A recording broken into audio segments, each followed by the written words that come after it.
Hello everyone, how are you? Well guys, in this video I'm going to give my review on the movie 72 Hour Martyr Who Never Died.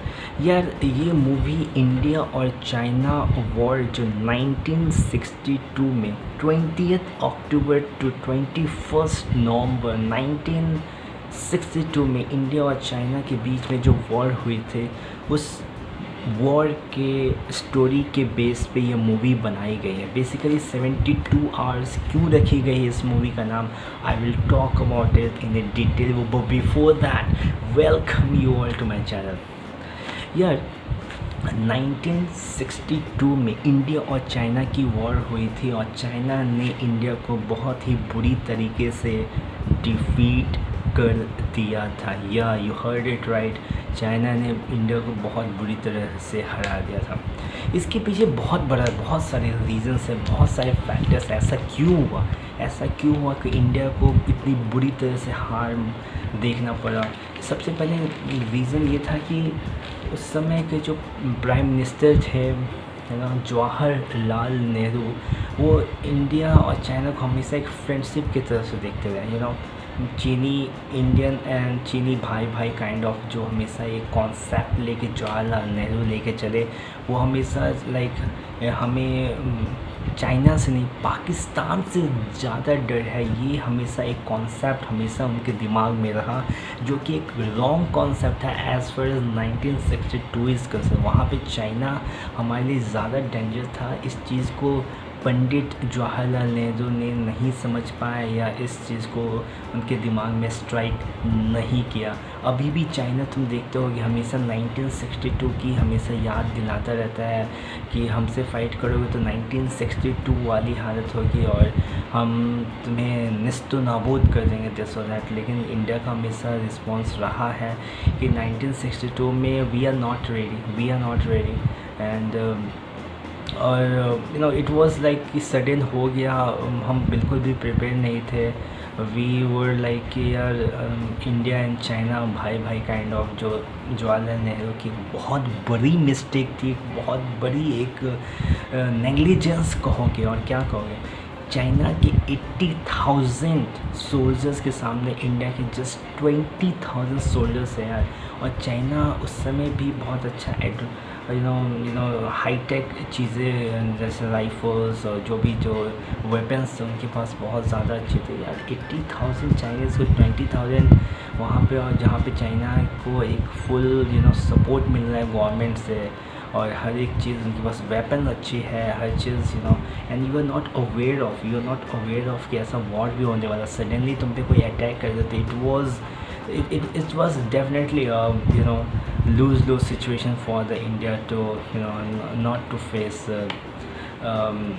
India was not in the situation to face China at all. I mean India situation ऐसा situation में था ही नहीं। China से किसी हालत में भी India जीतने वाला नहीं था राइट। इस चीज़ को 55 ईयर हो चुके हैं। 42 किलोमीटर चाइना ने इंडिया की एक्वायर कर लिया था। 42 kilometre is huge man, is huge Chinese soldier से। और व्हाट 1947 में इंडिया इंडिपेंडेंस को अचीव किया था और 1950 में रिपब्लिक ऑफ चाइना का इस्टेब्लिशमेंट हुआ था। उसके बाद से ही चाइना ने बहुत ही रैपिड ग्रोथ किया था। इंडिया जहाँ की पॉवर्टी राइट्स ये सब से स्ट्रगल कर रहा था, वहाँ चाइना अपने आप को प्रिपेयर करने में लगा हुआ था। चाइना चाहता था हर जगह मेरा मेरा मेरा ही राज होना चाहिए, जो कि उस समय रशिया यूएसए भी अपने आप को फैलाने की कोशिश करते, चाइना भी अपने आप को फैलाने की कोशिश कर रहा था। तो इंडिया और चाइना में भी बेसिकली ये जो फाइट थी तिब्बत को लेके थी। और दलाई लामा का भी सीन था, वो नहीं चाहते थे कि दलाई लामा मतलब बेसिकली वो दलाई लामा को पसंद नहीं करते थे। तो दलाई लामा को इंडिया ने ये दिए थे शरण दी थी, यहाँ पे बोला था कि you can live in India. तो वो चीज़ बहुत ज़्यादा एक ऑब्नॉक्शियस हो गया था चाइना के लिए। तो बेसिकली चाइना लड़ने के लिए बिल्कुल तैयार था। चाइना सुनना ही नहीं चाहता था। चाइना बिल्कुल मतलब एक था कि मुझे लड़ाई करना है और जीतना है ना। जैसे मैंने बताया कि चाइना पे भूत सवार हो चुका था कि मुझे दूसरे कंट्रीज़ पे कब्जा करना है, ज़्यादा एक्सपैंड होना है, रिसोर्सेज चाहिए हर एक चीज़। तो ये मैडनेस ने चाइना को, एक मैडनेस था जिससे चाइना जीत गया। और इंडिया यार रेडी नहीं था ना। इंडिया में जो मैंने जवाहरलाल नेहरू एक एक सेफ़ साइड खेल रहे थे यार। मुझे पाकिस्तान से ज़्यादा डर है यार। हो सकता था कि पाकिस्तान से भी डर होगा, लेकिन और भी चीज़ें देखना ज़रूरी है ना कि अभी प्रेजेंट में क्या चल रहा है। एक ही एक हाइपोथेटिकल लेके चलो, वो तो नहीं चलने वाला है, राइट। यार इस मूवी की स्टार कास्ट पे थोड़ा सा आते हैं। Avinash Dhyani, he is also the director as well as he acted in this as a hero, right. Sasir Sharma and Mukesh Tiwari. यार इस मूवी में 30 to 40% लव एंगल को भी पोर्ट्रे करने की कोशिश की गई है। इसके पीछे रीज़न था एक्चुअली ये 72 hour martyr who never died, 72 hour ही क्यों।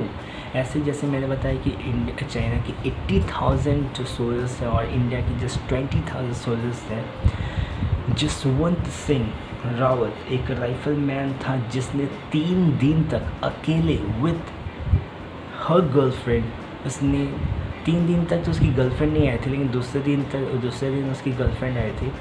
तो क्या होता, 3 दिन तक एक ही इंसान चाइना से के जो इतने सारे सोल्जर्स थे वो फाइट कर रहा था। मतलब एक जगह गोली चला के दूसरी जगह स्विच कर रहा था। इससे वो ये शो करना चाह रहा था कि अभी still there so many Indian soldiers are alive who are totally ready to fight with Chinese soldiers, right। तो वो बहुत ही वाइजली इस चीज़ को दिखाया गया, वाइजली कैसे वो टैकल करता है, कैसे मैनेज करता है, कैसे चीज़ों को कॉप अप करता है। तो ये सब चीज़ें भी दिखाई गई है। फिर उसकी गर्लफ्रेंड भी आती है। ऐसे इस मूवी में दिखाया गया है कि इसकी जो गर्लफ्रेंड प्रेमिका की बात है, बहुत लोग डिनाई भी करते हैं, बहुत लोग बोलते हैं कि सही भी है। So this is not like is 100%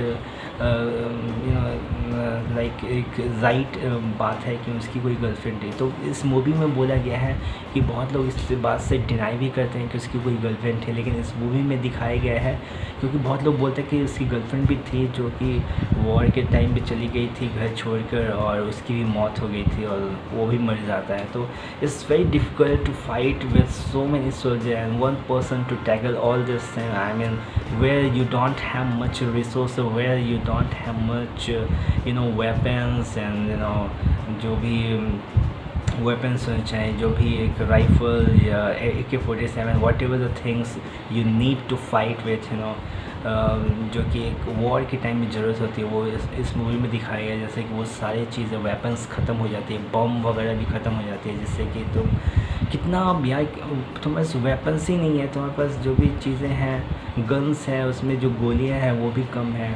तो this is difficult, but he managed 3 days, 3 long days is really applaudable। Jaswant Singh Rawat जो राइफल मैन था, और इसलिए इस मूवी का नाम 72 hours martyr who never died रखा गया है, राइट। सो इसके पीछे यही स्टोरी है।